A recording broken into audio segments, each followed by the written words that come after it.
Tivoli Gardens. Utgang. Corestole el pare Tivoli. Tivoli quatos the later. Tivoli squats. Tao or Grassle. Rutschabanen coming up. First gallery, you can get an iris into art.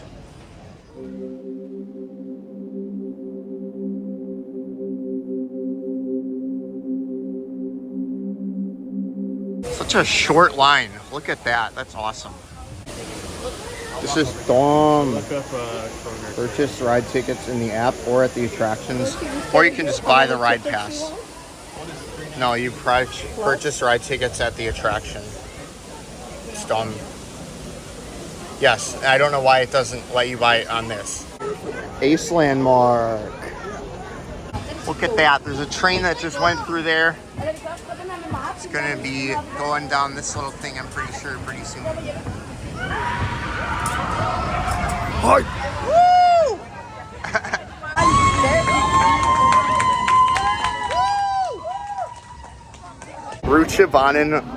Rutschabanen was so good.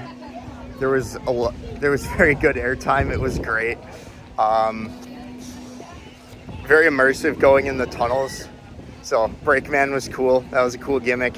So it's a very, very good ride. I will say that. It is very good. There's a peacock. Yeah. Wow, I wonder if I could pet it. Hi! I tempted fate there. I'm sorry, guys. It's upside down.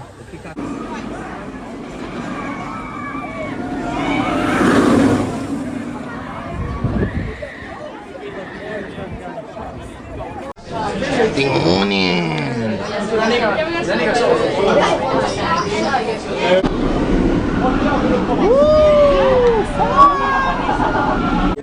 They got something going on here. Maybe they're new for 2026 attraction. And now we're going up. We're almost at the thing, so we are living good.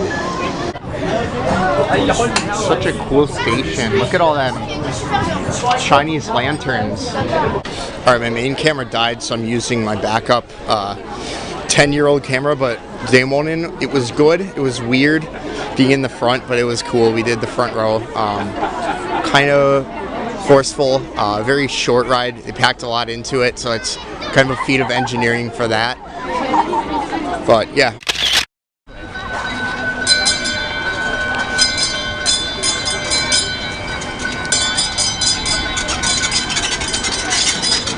Alright, since I don't want this video to end too abruptly, I'm going to give some general thoughts on the park. First off, it is absolutely beautiful. It definitely lives up to its name. It does feature an area you can walk through gardens. There's gardens and flower beds all over the place. It does not feel like a Six Flags park where you're just walking through large concrete areas.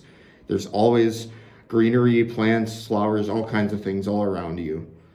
They also have bodies of water you can walk over, like a kind of a little moat towards the middle. So the general atmosphere and the look of the park are all beautiful, and it makes you forget you're in the middle of a big-ish city. So we didn't have a ton of time there. We only had time for a couple hours here, but I finished with one ride on each of the two big coasters. I was also able to enjoy some beer. I love that they let you get the on-ride pictures for free. So all you have to do there is scan the QR codes on the app, and you download them for free from there. So it shows that they value guest satisfaction over profits. So that's a really good thing. I didn't get a read on how expensive the beer was, but it was probably cheaper to buy than you'd find at an American park. They didn't have like any shirts at the gift shop, the main one or the other one I checked up, otherwise had some decent merch. As I alluded to, Rutschabanen was extremely fun and impressive. It was a little hard to film, but it had a great mountain-like setting going through that those mock mountains they built, offering great airtime.